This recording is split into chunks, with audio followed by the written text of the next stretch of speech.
எல்லாருக்கும் வணக்கம், நமஸ்காரம். சென்னை லிட் ஃபெஸ்டின் 4வது பதிப்பை தொகுத்து வழங்குவதை எனக்கு கிடைத்த பெருமை கௌரவமாக கருதுகிறேன்.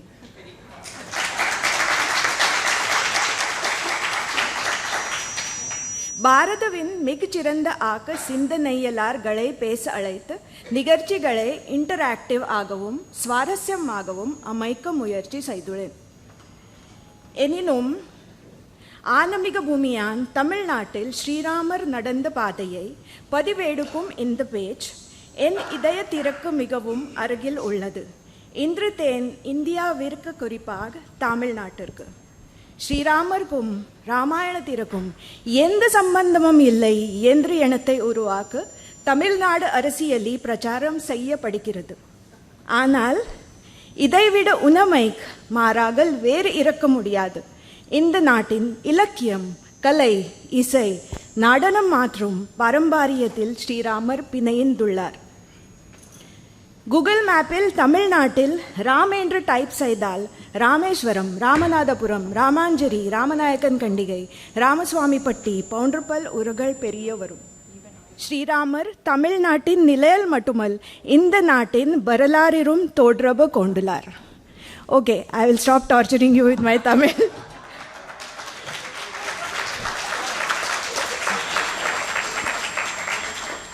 That wasn't bad, no? All thanks to my friends, Divakar and Deepa, who are here. So Sri Rama exists not just in the geography of Tamil Nadu, but also in the history of this land. Chola king Parantaka I was called Sangrama Raghava because of his conquest of Sri Lanka. His son Aditya I had the title Kodanda Rama. An inscription praising the expedition of Rajaraja Chola compares it with that of Sri Rama's travels. Yesterday we all heard Governor Ravi talk about how Silpadikaram has references to the Ramayana. Everyone here must have heard of the Kamba Ramayana.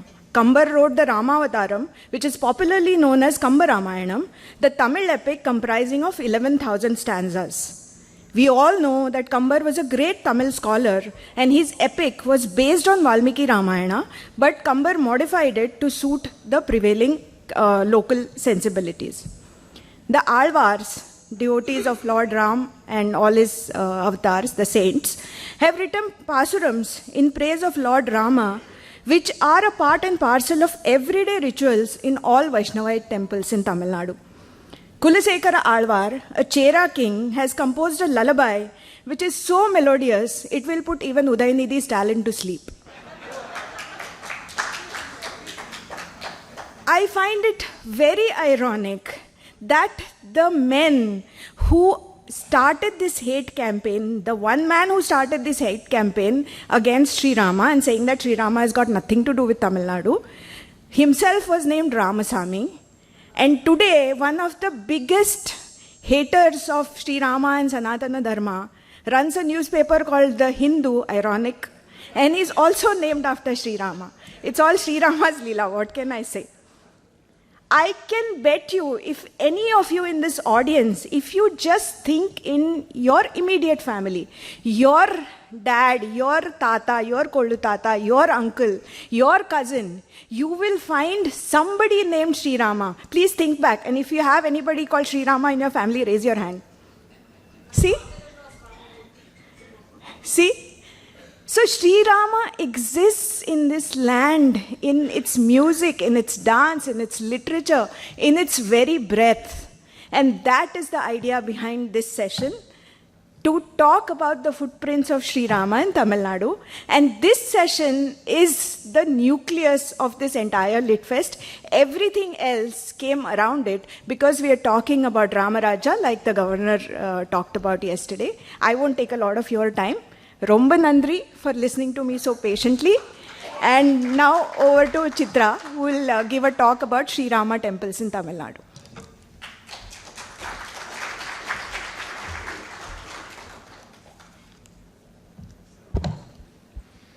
Namaskaram. At the outset, I would like to tell you how delighted and honored I am to be at this Litfest. My thanks to Mrs Shefali Vaidya for inviting me here this morning. Lovely to be here with all of you. The topic is Rama temples of Tamil Nadu. This is a very, very vast subject because there are Rama temples in ever so many villages and towns and cities of Tamil Nadu. I have taken a few, some of which are famous and you may know about, many of which are little known, hidden, these are gems, hidden in small villages and towns, and hardly anybody knows and therefore goes to them. I'm starting with this slide, and you may wonder why I am talking about the Ranganatha Swami temple in Srirangam while the topic given to me is Rama temples of Tamil Nadu. So according to the Sthala Puranam of the Ranganatha Swami temple in Srirangam, when Rama had the Pattabhisheka in Ayodhya, after returning triumphantly from Lanka, he gave away many things to people who had helped him. To Hanuman, Sita gave a beautiful pearl necklace, and to Vibhishana, who had helped him so selflessly, Rama gave him his Kuladanam. His Kuladanam, literally the wealth of his family, the Ikshvaku Vamsham, was the deity that they had been worshipping, and that was Ranganatha. So the image of Ranganatha inside the Ranga Vimanam was given to Vibhishana. You all know the story, who wanted to fly back to Lanka and consecrate that image there. But he stopped by in the island of Srirangam, and Ranganatha, having fallen in love with that emerald green island, decided to stay there, and for the sake of Vibhishana, faced south so that he could give him darshan, and this is a south-facing temple.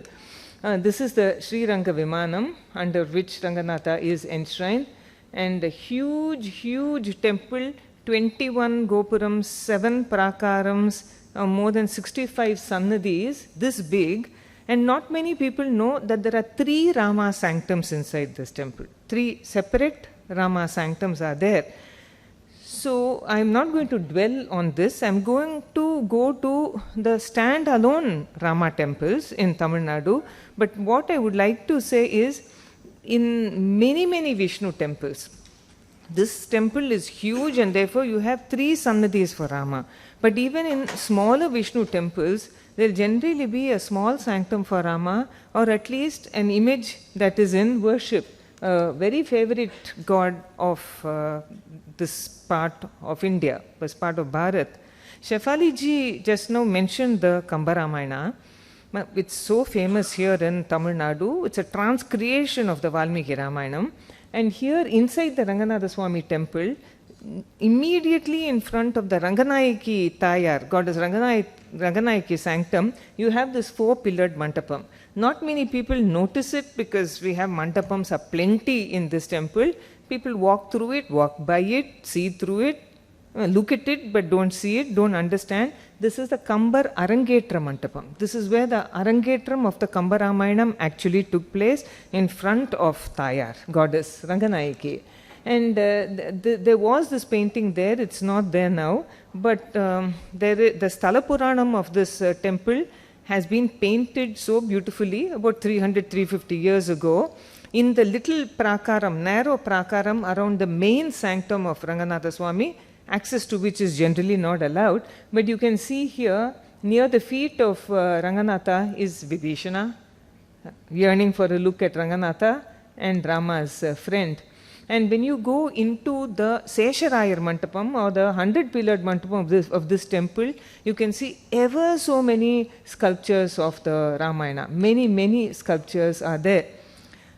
Just for a second, we are going to Bhadrachalam. I am fully aware it's not in Tamil Nadu, but I'm just showing it to you because you all know that this is the Chaturbhuja Rama aspect of this deity.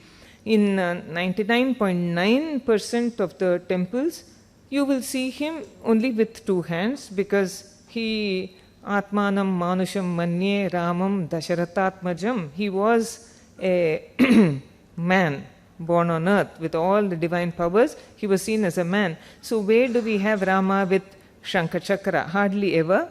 And Bhadrachalam, as we all know, is very famous for that.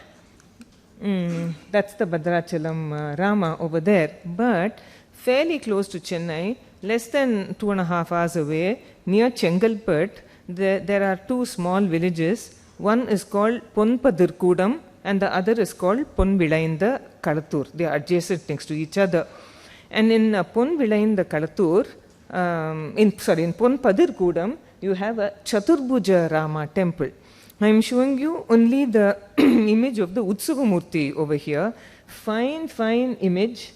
You can even see the cuticles of his nails. Such a beautiful vigraham is this of Rama, Lakshmana and Sita and Hanuman, of course.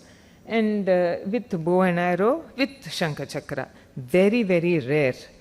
There it is in the Ponvilainda Kalatur, Ponpadirkudam temple. And the Moolavar, the main stone image, of which I don't have a photograph, is also of Chaturbuja Rama, which is even more rare. So we have, like in Bhadrachalam, a Chaturbuja Rama temple hidden away. Excuse me, I would not like you to take any photographs of the images. I have borrowed these from various other people and the copyright is theirs. It's a request. Thank you. So this is Chaturbuja Rama, easily accessible from Chennai. Many people don't know about it, so they don't go there. So that is, and then in PV Kadatur, that is Ponvilainda Kadatur, this is Ponpadirkudam, that's the temple you have over here. Tiny, tiny shrine set in the midst of emerald green agricultural land. Beautiful. And then in the village of, it's called PV Kadatur, Ponvilainda Kadatur, you have two temples. I don't have enough photographs, unfortunately, but here there is one Ramaswamy temple where Rama is seen in the Pattabhisheka Kolam, as they call it, as Pattabhirama. He has Sita on his lap with Lakshmana and Hanuman, the Moola Vigraham itself. And that is also a very, very rare shrine. Incidentally, I forgot to mention, in Ponpadirkudam, the Vimanam of the temple, that is, in Vishnu temples generally, the Vimanam, the Garbhagraham in which the god is enshrined, goes by a separate name. Like we have the Ranga Vimanam or the Pranavakara Vimanam in Sri Rangam, you have the Ananda Vimanam in Thirumala, you have the Punyakoti Vimanam in the Varadaraja Perumal temple, Kanchi. These are very famous. I forgot to mention that in the Ponpadirkudam, Chaturbuja Rama temple, the Vimanam is called Pushpaka Vimanam. The Pushpaka Vimanam in which Rama flew back to Ayodhya. So the Vimanam itself is called Pushpaka Vimanam. Anyway, so in PV Kadatur, you have this one temple where he is enshrined as Pattabhirama itself. And in the other temple, the photo of which you are seeing over here, this is the Darbashayana Rama temple. Again, I was not allowed to take photographs of the deities in worship. So you just have to take my word picture for this. There, the main image of Rama is lying down, not on Adisesha, not directly on the ground, Sthalam, but on the Dharba. You all know of the famous Darbashayana temple in Dhanushkoti, Land's End. This is almost a replica over here, so close from Chennai, where we are. And we also know the story how Rama wanted to cross the sea, the ocean, to reach Lanka, and Samudra Raja would not give way, so he lay down on a mat, on a bed of Dharba, that is well known. So in this temple, what happened was, the Utsava Murti of Rama, Darbashayana Rama, was found in a well nearby. And they took it out and they found that on the pedestal it was written Sri Darbashayana Rama. So they consecrated him, and that's how this temple came to be built. And the main Vigraham, the Moola Vigraham of Rama, as I said, is lying down on Dharba grass. Hanuman is there in Anjali Hasta near his feet. Lakshmana stands, ever vigilant Lakshmana stands with his bow and arrow. And the very interesting feature is, there is an image of Samudra Raja, the Lord of the ocean, at the feet of Rama, looking at him like this, because Rama was in quite an angry mood because Samudra Raja would not give way. So again, this is a very, very unique temple, not a very large temple. Now this picture that I am showing you on the, can you make it full screen please?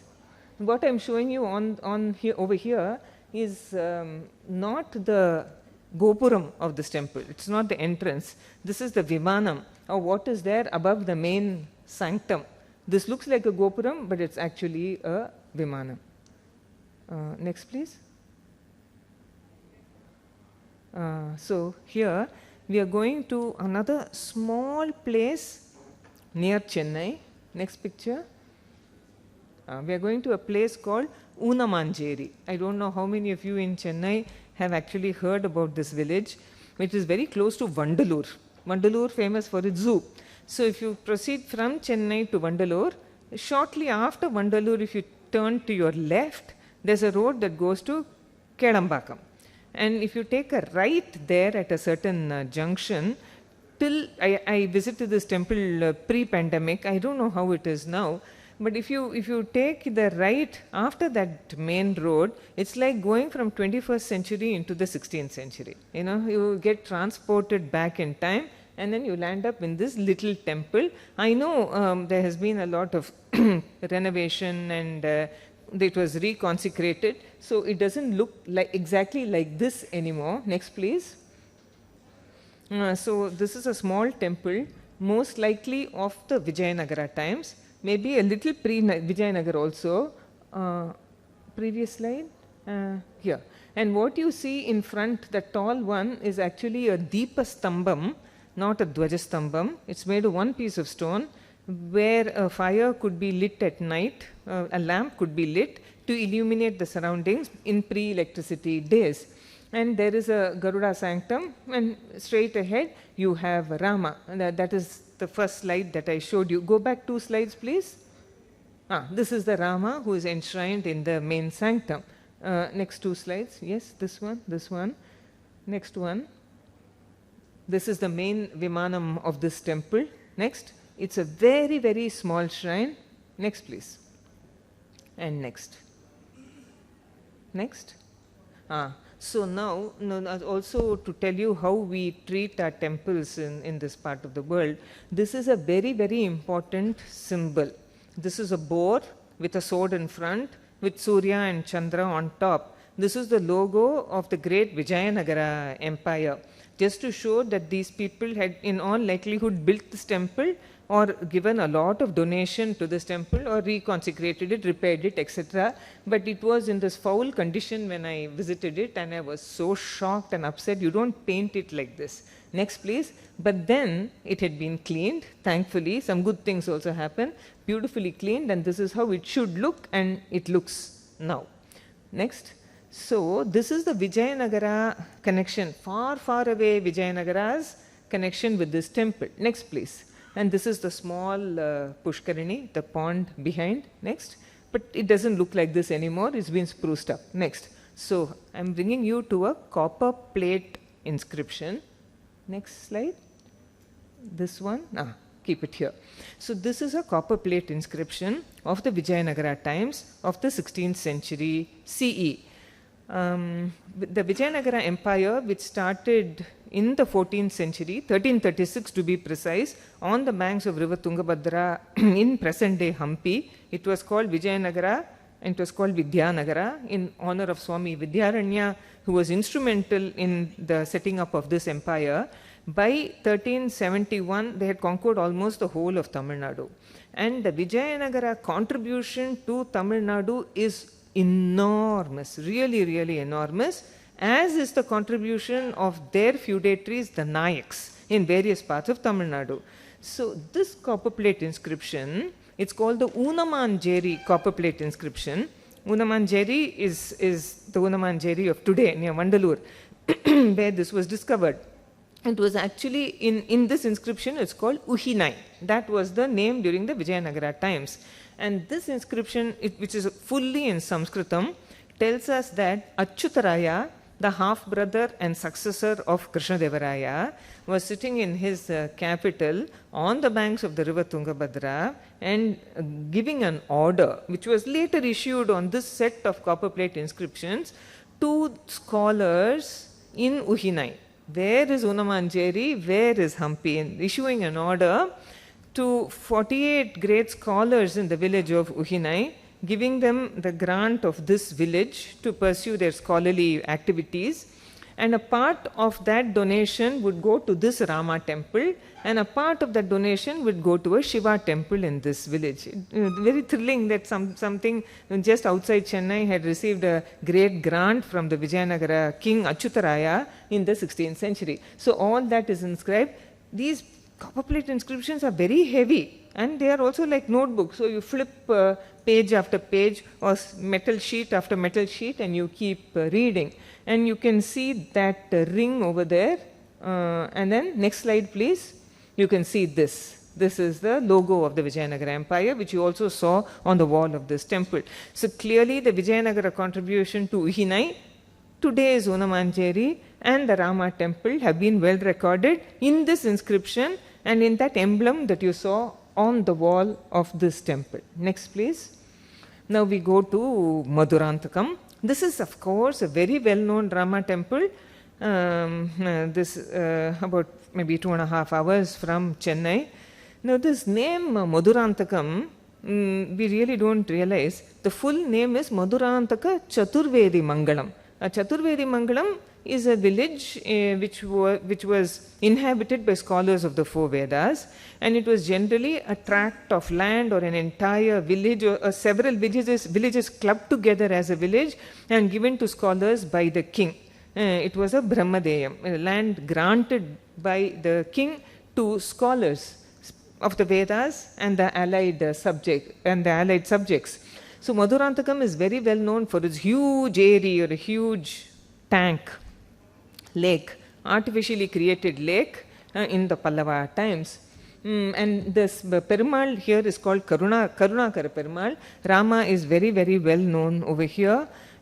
Sita here has a lovely name. She is called Janakavalli. It's a very rare name for Sita. You call her Janaki, yes, but Janakavalli is the name over here. And although I think almost all of you over here, most of you being from Tamil Nadu, would know the story, it bears repetition. The collector, the British collector of that place, of Chengalpet district, once went to the temple and he saw a heap of stones over there. And asking the locals why all these stones were kept over there, he was told that it is in order to build a sannadhi, a sanctum for Janakavalli, but they had run out of money. And he said that if your Rama protects this village from the floods that come out of the brimming of this tank, this Madurantakam eri, he himself would build the shrine for Janakavalli. And it so happened that that year there was a huge rainfall, the monsoon, and the bund and the level of the water was rising. And this man, this British collector Lionel Place, was going around when he actually had a vision of Rama and Lakshmana protecting the tank from overflowing. Immediately he gave orders for the Janakavalli Sannadhi to be built, and even now you have an inscription with his name over there. So this is the well-known story of the Madurantakam Erikatha Rama temple. Next please. Erikatha, for those who don't know Tamil, is one who protected the lake. So this is Rama from the Erikatha Rama temple. There is another very important episode about this temple that not many people know, not exactly connected with Rama, but connected with Ramanujacharya, the great Sri Vaishnava preceptor. It is said that Yamunacharya, one of the great acharyas of Sri Vaishnavism, had selected in his mind Ramanuja to be his successor in the pontifical seat in Srirangam. But he died before appointing Ramanujacharya. So his student Periyanambi came to meet Ramanujacharya, and they both met in the Madurantakam temple, and the Pancha Samskaram, the initiation of Ramanujacharya, took place inside the precincts of the Madurantakam Erikatha Rama temple. It's also marked by a certain spot, Ramanujacharya, and this is the Erikatha Rama temple. This is the Vimanam. Janakavalli sanctum. So very, very, very famous, famous temple. Upkeep could be much better, of course. All the Utsavams take place. Before I forget, I want to tell you, in all the Rama temples across Tamil Nadu, the most important festival would be the Brahmotsavam, or the annual festival, as it is in all temples. Here the Brahmotsavam will usually start from Ramanavami in the month of Chitrai, that is Rama's birthday. Now we go to Kumbakonam, which is the Ramaswamy temple, very famous temple in the heart of Kumbakonam. We are not going to use the word ancient for this temple. It's not ancient. We know when it was built. It was in the 16th century in the reign of a Nayak king called Raghunatha Nayaka. Very quickly, who were these Nayaks? They were the feudatories or the governors of the Vijayanagara emperors in Tamil Nadu. You had the Nayaks of Tanjavur, Nayaks of Madurai, Nayaks of Senji, Nayaks of Vellore, etc. So the Tanjavur Nayak lineage started with Raghunatha Nayaka's grandfather, Sevapa Nayaka, then you have Achyutappa Nayaka, then you have Raghunatha Nayaka, and then his son Vijayaraghava Nayaka. To all the temples in their jurisdiction, these Nayak kings have done great service, building gopurams, building mantapams, building prakarams, etc., etc., etc. But this Ramaswamy temple is a standalone Nayak period temple over here, and it is said that this image of Rama enshrined in this temple was found in a place called Dharasuram, now very famous for the UNESCO World Heritage Shiva temple, found in Dharasuram. It was brought here, consecrated, and this temple was built. In the main sanctum, and again, of course, I don't have a picture of the Moolavar, the main deity, to show you. Rama is in the Pattabhisheka attitude with Sita on his left and all the brothers there. What is very interesting is that Hanuman does not stand alongside Rama. He sits, in fact, opposite Rama, and he has a musical instrument in his hand. So he's playing a musical instrument, and devotees have to look this side, or a mirror has to be kept by the priest for you to have a look at that Hanuman, who is facing Rama and playing a musical instrument. So this is the Ramaswamy temple, a grand temple it is, with two gopurams as you come inside. And what is fantastic about this temple is the Maha Mantapa, or the main Mantapa that you go through. The pillars have the most wonderful carvings, all 16th century, all Nayak, of many of the episodes in the Ramayanam, of many of the avatars of Vishnu, but of course Rama gains predominance. Can I have all the lights here switched off, please? So this is Krishna here carved on a pillar. The Nayak carvings are very, very well known. Actually, can I see it too well from here? This one, I'm going to ask the audience a question. Can you identify this sculpture? Sorry? It's not Lakshmi Narsumma. There's some person sitting and there's another person holding his... Sugriva's? Sugriva is correct, but what is happening here? Pattabhisheka of? This is the Sugriva Pattabhishekam. It's a very, very rare sculpture, and that the Sugriva's Pattabhishekam was performed by Lakshmana. So that is Lakshmana standing there doing the Pattabhishekam for Sugriva. A very rare sculpture which you can hardly see elsewhere. Now, I also have to tell you the flip side of all these things. I want you to look at the base of this pillar and how over the years, due to a lot of insensitivity, the ground level has been raised and raised and raised, and these sculptures at the base are now mired in concrete, basically. That's what has happened. So you have Rama here with Lakshmana. Everywhere, it's standing Rama, seated Rama, Pattabhisheka Rama, Rama with devotees. All of that is over here. It is in this Mantapa, which is again, as I said, typically Nayaka, and with the horse pillars right in front. These are all the very beautiful. Look at this sculpture over here, Rama with Sita, and some people in the Pattabhisheka mode. Look at this sculpture of Trivikrama over here, one of the most outstanding sculptures of Trivikrama ever seen. Here in the, I am showing you this particular sculpture among scores of sculptures over there because of this, this particular sculpture. This has a very distinct Ramayana connection. That sculpture of someone beating a drum, and high above the head of Trivikrama over there is Jambavan. So you all know Jambavan was the bear that helped Rama along with the monkey army. Now Jambavan in the Valmiki Ramayana tells his monkey friends, you know, I was there when the Trivikrama Avatara was there. So Jambavan is a Chiranjeevi. He was there well before Rama's time, and he was there in the Krishna Avatara also. His daughter married Krishna. So he says, when Vamana became Trivikrama, became that world figure, that universal, the cosmic figure, I went round and round and round, flying around him, doing pradakshina, beating on my drum, Beri. So there you have a very clear Ramayana connection with the Trivikrama here.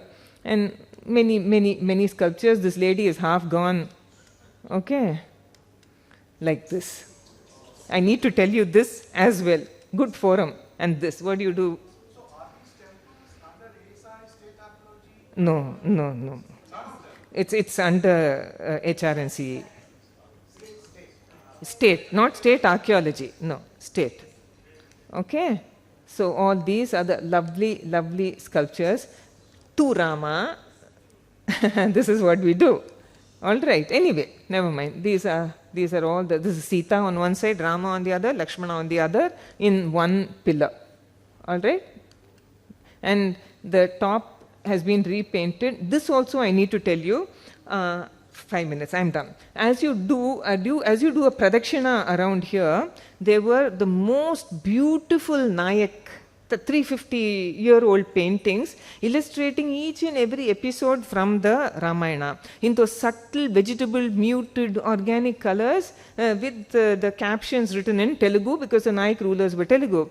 And one fine morning we whitewashed all of that, and then we got a billboard painter to do all this. All right, having told you that story, I'm going to the next temple. It's in a place called Nandambakam, which is close to the World Trade Center. It was called Brindaranya Kshetram, and it was called Nandavanam from where the word Nandambakam came. My final slide in all of 2-3 minutes is a place.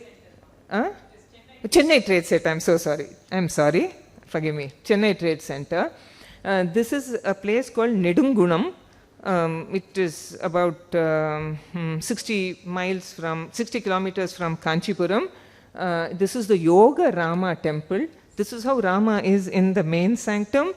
He does not hold weapons simply because, you see, there is a hill nearby. It is called Dirghachala.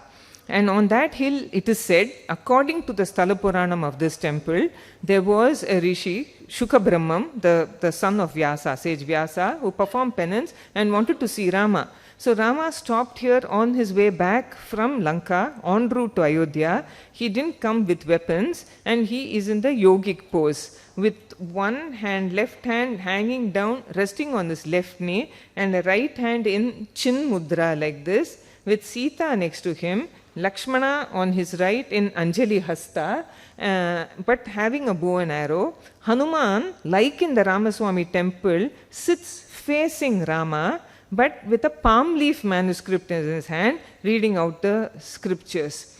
You may all have heard of this very famous verse, Vaidehi Sahitam Suradrumatale Haime Mahamantape Madhye Pushpakamasane Manimaye Virasane Sustitam Agrevachayati Prabhanjanusute Tattvam Munibhyaparam Vyakyantam Bharatadivif Parimrutam Ramam Bhaje Shyamalam. It suits this Rama very perfectly. In fact, I had shown this picture yesterday, and then when I came home, my mother, a Ramayana scholar, said, why didn't you quote that verse? It would have fitted in so perfectly. So I have to thank her in this audience for telling me about it. So anyway, 2 Gopurams, I'm just done. Very Vijayanagara temple, lovely sculptures are here, and I'm going through this fast. What I need to show you I just go through these. Probably a Vijayanagara king who contributed to the building of this temple, conical crown and all. Look at this mantapam, so Vijayanagara, and look at the ceiling. Right on top you have that beautiful lotus flower, and on that lotus flower, though I really haven't taken a good photograph, is a parrot pecking at it. You know, so the lotus flower is hanging down, there's a parrot there hanging literally upside down, pecking at the petals of the lotus flower. Now on one of the pillars here, you have this sculpture, and if you look at it very can you enlarge this please, just a little? There you can see a miniature of Rama in the main sanctum. This is Rama. Unfortunately, hand is damaged, left hand is hanging down, Sita is next to him. If his right hand hadn't been vandalized the way it is, it would have been in this chin mudra like that. Next please.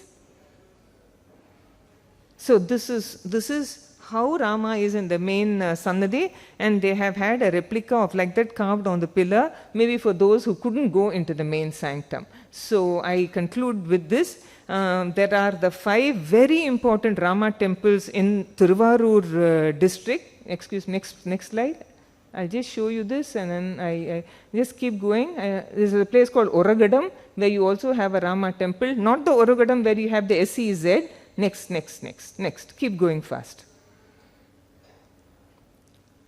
This is the Oragadam temple. Keep going. I want this slide. See, these are the Pancha Rama temples in the Thiruvarur area, of which next one, Vaduvur is the most famous. Never have you seen a Rama that beautiful, you can't take your eyes off him. Probably, I speak for myself, the most beautiful Rama. Next, and Sita. These are all from the net and other places, and the Abhishekam of Rama is here. Thank you all very, very much.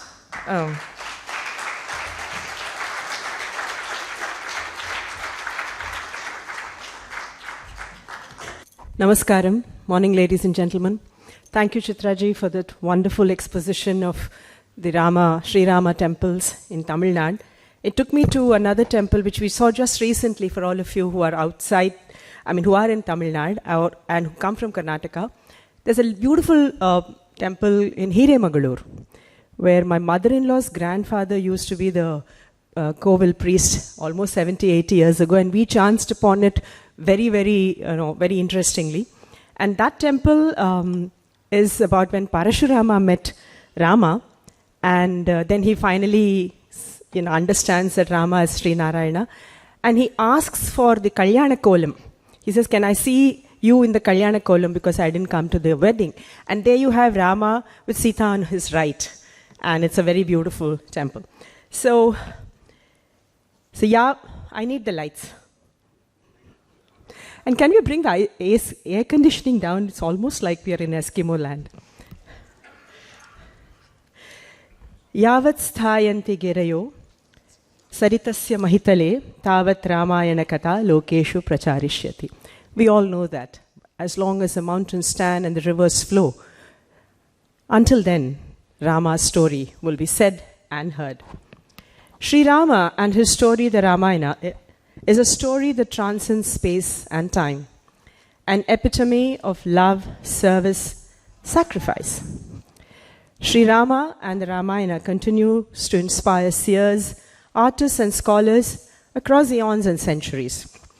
His story has been written, interpreted and commented upon by sages with insightful intuition, by poets and musicians through creative imagination, by erudite scholars with deep analysis and insight, and by the bhakta with utmost reverence and devotion.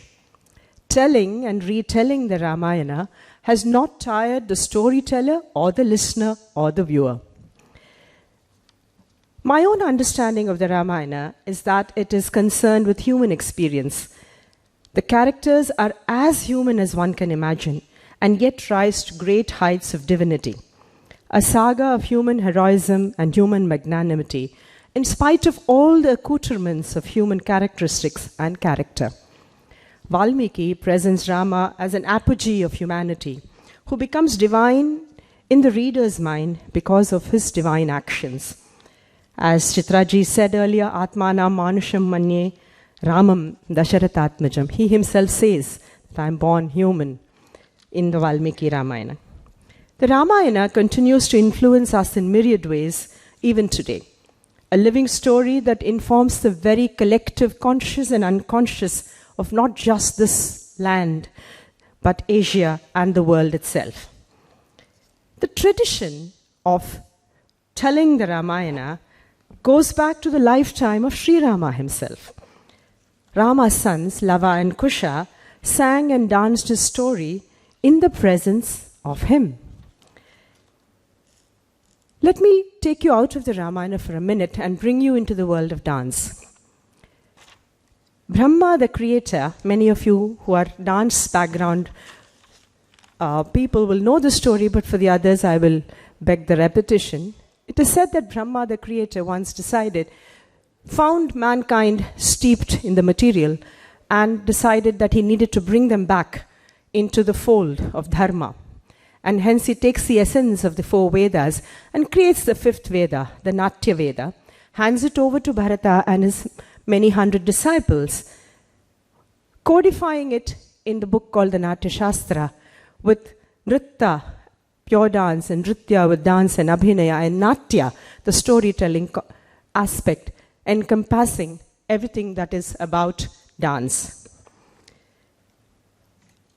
Bharata and his disciples presented the very first dance drama, the Sagara Manthana, at Indra's Dvajarohana ceremony in the court of Indra. And thus began that idea of carrying forth our narratives, our stories, our itihasa, our dharma, our philosophies through the prism of the performative art forms. Stories from the Ramayana, Mahabharata and Puranas thus became the eternal, perennial content for dancers. From the time of that very first program of the Sagara Manthana by Bharata, the storytelling narratives reached every corner of this land through dance, both classical and folk, and allied theatre traditions. Dance dramas, musical harikathas, burrakathas, kathakars, dancers, musicians continue to tell the stories of their beloved gods. The sculptures on the temples, some of them which Chitraji so beautifully explained, became the iconographic leitmotif for the dancers to draw upon and continues to come alive through our many splendored arts, be it performative or visual. People's participation, like in the Ram Leelas or the Yakshaganas, had local politics and local issues all nicely melded into that primordial Pauranic Ramayana lore and continues to do so. From Lava and Kusha, who sang the story of Rama to Sri Rama himself, till today and beyond, his story will continue to be that leitmotif of Bharat's performing arts. What a hoary and glorious tradition. From then till today, Rama's story continues to be interpreted, sometimes changing shape and structure, form and even content, bringing fresh insights to every version and interpretation, bringing us closer to our own understanding of our human nature aspiring to be godhood. Becoming veritably that kalpavriksha, Ramayana is really that kalpavriksha, that life-giving tree that bestows this nation with great blessings and insights. Various writers and poets have interpreted the Adi Kavya with their own political, social, local, and personal slants and understanding, as mentioned by Shefali ji. The term Ramayana, the ayana, the trajectory of Rama, starts with the Valmiki and goes on to so many other interpretations. The Kamba Ramayanam, Ranganatha Ramayanam, Bhaskara Ramayanam, Molla Ramayanam, Adhyatma Ramayanam in Telugu, Pampa Ramayanam in Kannada, and so on. I mean, there's too many to even list. Modern writers also talk about Kuvempu, Ramayana Kalpavriksham, as I mentioned, by Vishwanath Satyanarayana, and so many more. How can we forget the Ramayana television serial that all of us have continued to be hooked to however many times we have seen it. S.R. Naidu mentioned once that, I quote, "The Ramayana occupies an outstanding position because great men of letters have lavished upon the story their poetic genius." And that poetry is what, that textual tradition is what we as dancers draw upon. My earliest introduction to Rama's story, was as a young child, learning the shloka Ramaya Ramabhadraya Ramachandraya Vedase, which my mother taught me as a young child to tell at any moment of fear and nightmares that I would have. My telling of the story of Rama, again, began in a small role as Kusha in Lavakusha when I was about 5 years old, in my early guru Pakir Swami Pillai's Ramayana, Sampurna Ramayana. My 6 years of studying at Kalakshetra, here, few kilometers from here, brought me in touching distance with the Ramayana. On my return from Kalakshetra, time and again, I returned to the Ramayana. Bhavayami Raghuramam of Swati Tirunal, Tyagaraja Ramayana, where I looked at Rama through the vision of Tyagaraja, and Sri Rama Nama Menta Ruchira. A beautiful story. When she mentioned Bhadrachalam, it reminded me of that story where a temple was built, and again, the main person who wanted to build that temple was persecuted, and he was jailed in the Golconda dungeons for 12 long years. So Rama has been an integral part of my dance journey. So Rama and the Ramayana takes prime place in the many stories and the Puranic narratives depicted in dance, along with stories of Krishna, Shiva, Devi, and the dramatic episodes from the Mahabharata. The narrative spine of Indian classical dance continues to draw from these wide-ranging texts, and their Ramayana holds center stage. The textual traditions from across the different genres of writing, through the iconographic representation, and through the prism of the tradition of dance that one follows, Ramayana keeps coming alive and again and again and again, continuing to be retold and retold by dancers across the board. For example, in a solo dance format, say Bharatanatyam, which we are in that country now, a Ramayana Shabdam would introduce a child to experience and tell a story through Abhinaya. In Kuchipudi, next door, we also have a Mandodari Shabdam, a Shabdam which talks about how a Manduka, the frog, becomes Mandodari and goes on to marry Ravana. So it needn't necessarily be just Rama, but every aspect of the Ramayana finds reference in and finds place in the performing arts. In Bharatanatyam, it could be a Varnam, a central episode, a central piece, where the whole Ramayana comes alive in a Varnam format. Or we could go to the expressive aspects of art, where when you look at Kamba Ramayanam, and we are here in Tamil Nadu, who cannot express, or even if you're a non-dancer, you would, Yaro, Ivar Yaro, Yenna Pero. Sorry, my music is not so great. But so this Arunachala Kavirayar song, or Annalum Nokkinan, Avalum Nokkinal, immediately you can see the imagery of the poetry coming alive, and you would yourself, even if you're a non-dancer, you would say, Annalum Nokkinan, Avalum Nokkinan. It comes alive immediately.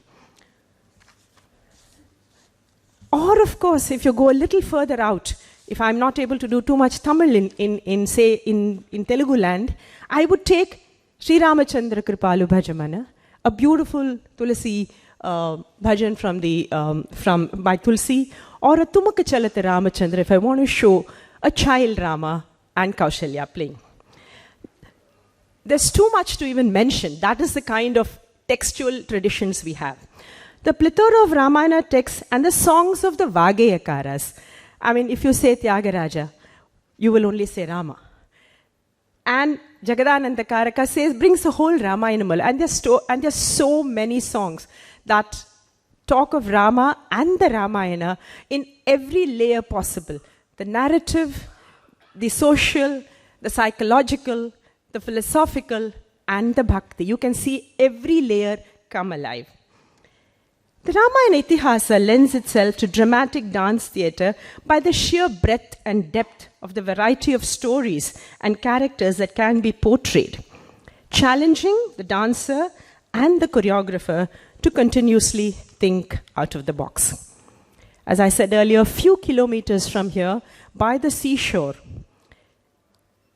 a lady who would have been 120 years on 29th of February 2024, my guru, Rukmini Devi Arundale, founded, birthed Kalakshetra in 1936 as a unique center to nurture the finest of Indian arts. That institution, as it stands now in Chennai, in a beautiful campus on the shores, and if you have time today evening, you must go across to a beautiful performance being presented there. The dance productions from 1936 onwards, the dance productions started from 1947, have almost more than 50 to 60 major productions, and the lodestar among it is the 6-part Ramayanam that Rukmini Devi Arundale composed. The first one was in 1954. She took the whole Valmiki Ramayanam and created 6 productions of almost 3 hours each. The first one was Sita Swayamvaram in 1954, Rama Vanagamanam in 60, Paduka Pattabhishekam in 60, Shabari Moksham in 1965, Chudamani Pradhanam in 68, and Mahapattabhishekam in 1970. And since then, till today, the kind of crowds that go to see these productions, though everyone knows every song and every step almost, is mind-blowing.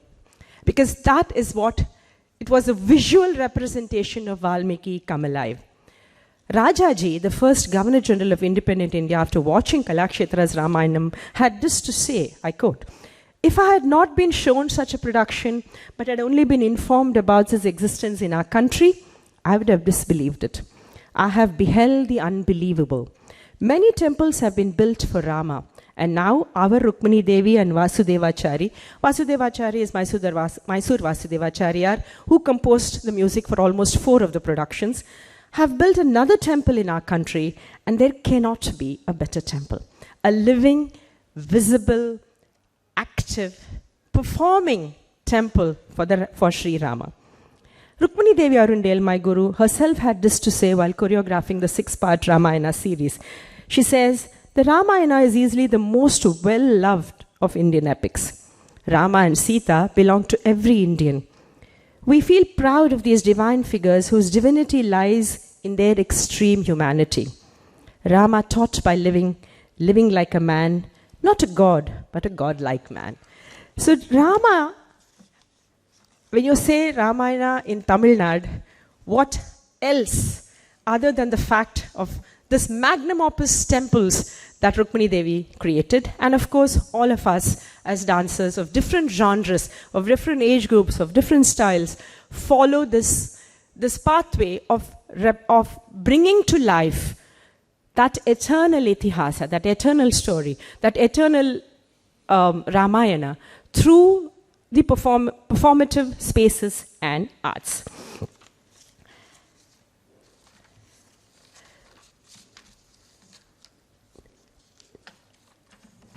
The Bhakti movement across the country from the 12th to 18th century spawned poets and musicians singing in praise of their favorite Bhagavan. The Trinity, the many Bhakti poets, Shefali also mentioned some, and of course, Tyagaraja, whom we cannot forget. And Tyagaraja, his essence of his music is Bhakti. So any musician today who lives as a performing musician and sings Tyagaraja better have Bhakti first. Ramayana epitomizes the Navavidha Bhakti, Shravanam of Hanuman. He's happy to just listen to him. Kirtanam of Valmiki. Smaranam, she's always thinking of him, Sita. Padasevanam, Bharata. Archanam, Shabari, she was, and this is brought to life in Tyagaraja's Ente Ninne Varnintunu Shabari.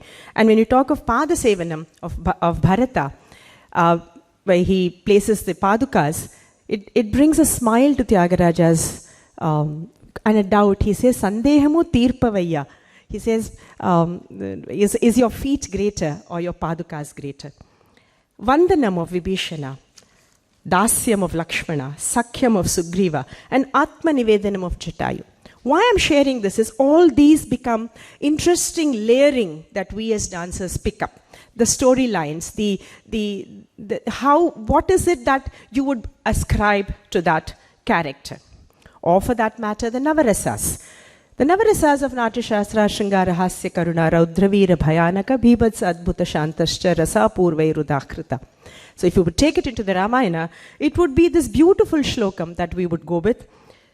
Shringaram Kshitiranjini Viharane, Viram Dhanurbanjane, Karunyam Balavitsute, Adbhutam Sindho Giri, and it goes on. I mean, so the literary sources on the Ramayana are veritably, for us dancers, the Akshaya Patra. For musicians and dancers, who continue to bring alive our beloved Rama and the Ramayana from the time of Lava and Kusha, that unbroken skein of thread that continues the artistic spine, skeleton, image, body, face, and everything else that Indian dance is all about.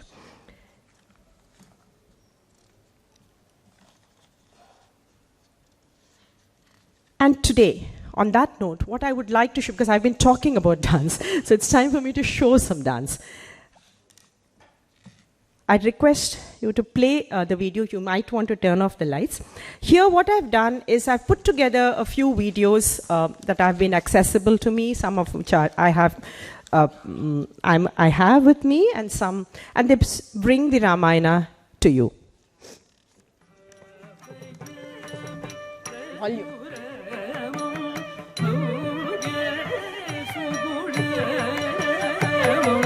This is Swati Tirunal in Bharatanatyam format.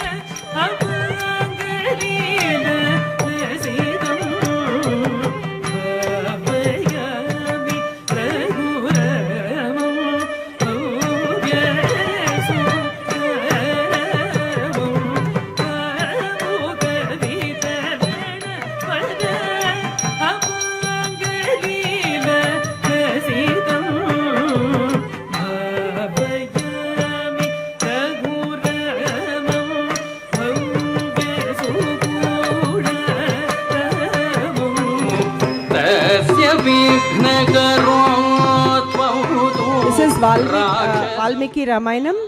You can go. Where we look at Nataki Vadam.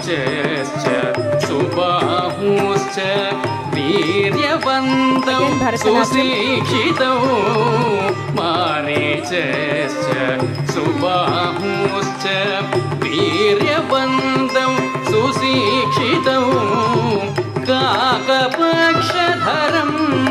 Suram Jeshtamedatumahasi.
That's Padma Subramaniam, Kamba Ramayanam, and Tulasi for Sita Kalyanam.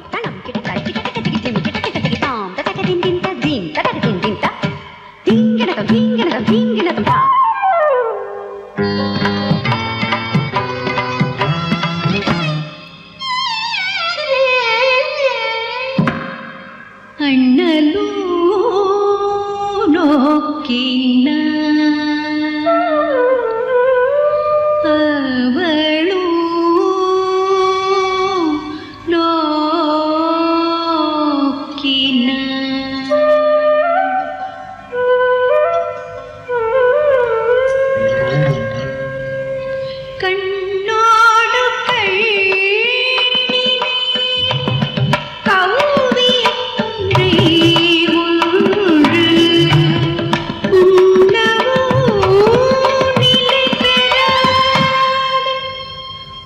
ഉണർവുമുണ്ടിട ठकीनयन रघुपति छवि देखी पलकनी परिहरी मीठी अधिक स्नेह देह भोरी सरल ससी जन चितव चकोरी लोचन मधुरामहि पुराणी दीने पलक कपाट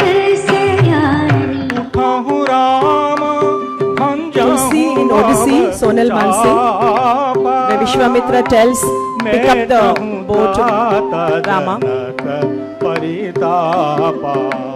उठाहूँ राम भंजाऊँ भव चापा मेटहूँ तात जनक परितापा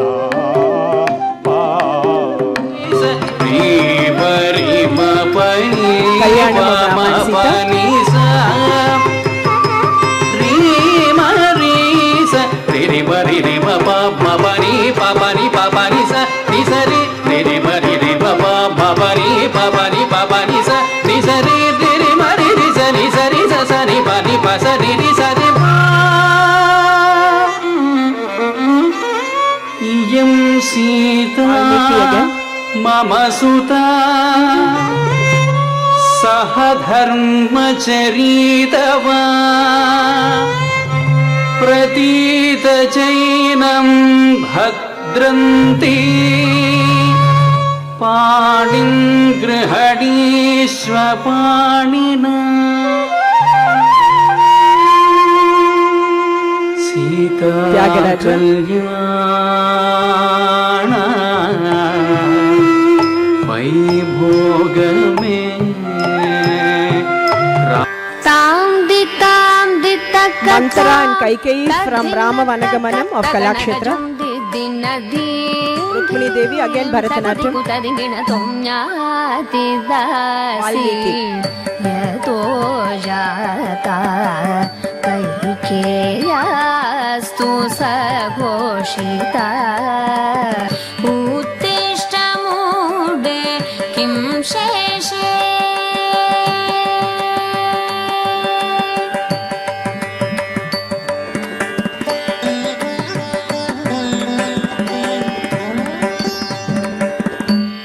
कैकेयी त्वब्रवीत् कुब्जा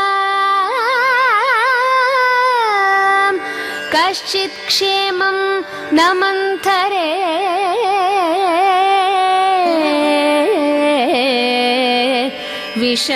विषण्णवदनां हित्वा लक्ष्ये वृष दुःखिता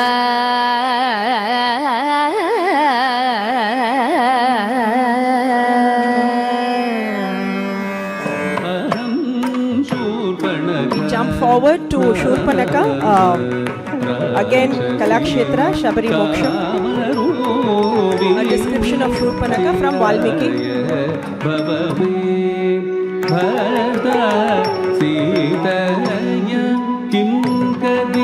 Dance drama format.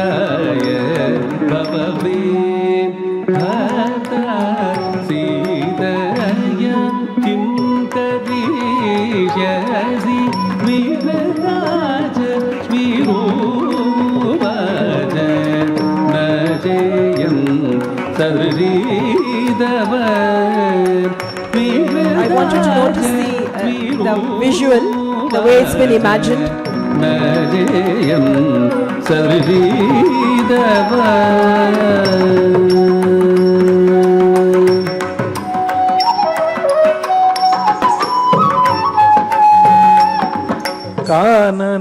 This is Mohini Attam, a modern poet, Madhusudan Nair, from Neena Prasad's this one.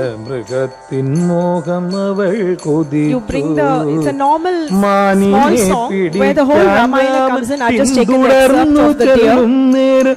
തുണയ്ക്കായി ലക്ഷ്മണനും പോയകന്നല്ലോ മാനിനെ പിടിക്കാൻ രാമ പിന്തുടർന്നു ചെല്ലും നേരം തുണയ്ക്കായി ലക്ഷ്മണനും പോയകന്നല്ലോ. മാരീജവിലാപം Mohiniyattam, കേട്ടു same poet. രാമരോദനമെന്നോർത്തു സോദരനോടന്വേഷിക്കാൻ ഉറച്ച നേരം ലക്ഷ്മണൻ അലസനായി നിൽപ്പതു കണ്ടു ഞാനന്നെത്ര നീചവചനങ്ങൾ പറഞ്ഞു പോയി. ముదమున ముదమున దశ కంఠుండు ముదమున ముదమున దశ కంఠుండు కోమల లలన సమ్మోహితుడు కోమల లలన సమ్మోహితుడు సరసన జేరి మండోదనితో సరసన జేరి మండోద సరసన జేరి మండోదనితో సరసన జేరి మండోదనితో చేరెను లంకాపురికి చేరెను లంకాపురికి చేరెను లంకాపురికి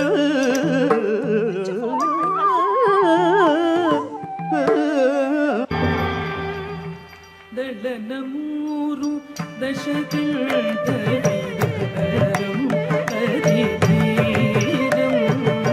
జ్వలనపూత జనక సూర సహిత మేఘ సాకేతం జ్వలనమూరు జనక సూర సహిత మేఘ సాకేతం విలసిత పట్టాభిషేకం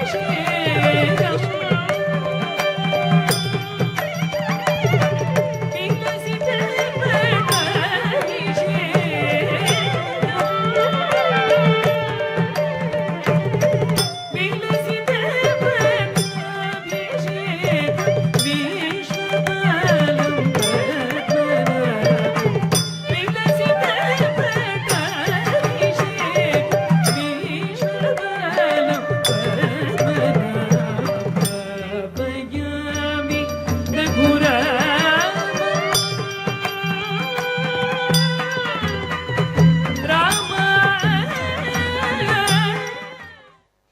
Thank you.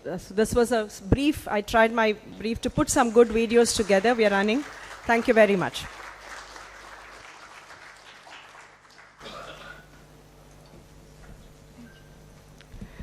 That was a beautiful session.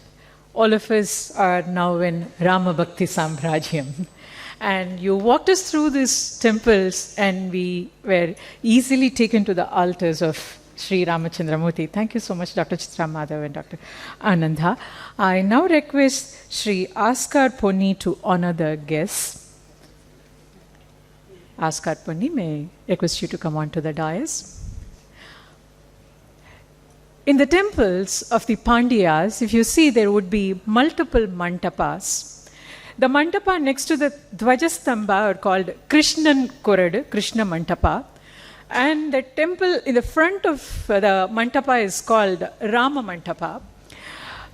My father is a Ramayana scholar, so once I asked him, why did you push Rama out of the temple and you keep Krishna inside the temple?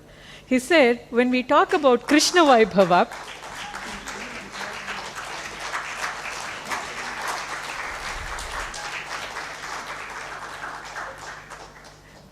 there'll be a bunch of listener to listen, and when we talk about Rama, the entire street will sit and listen always. That's why the outside mantapas are called Rama.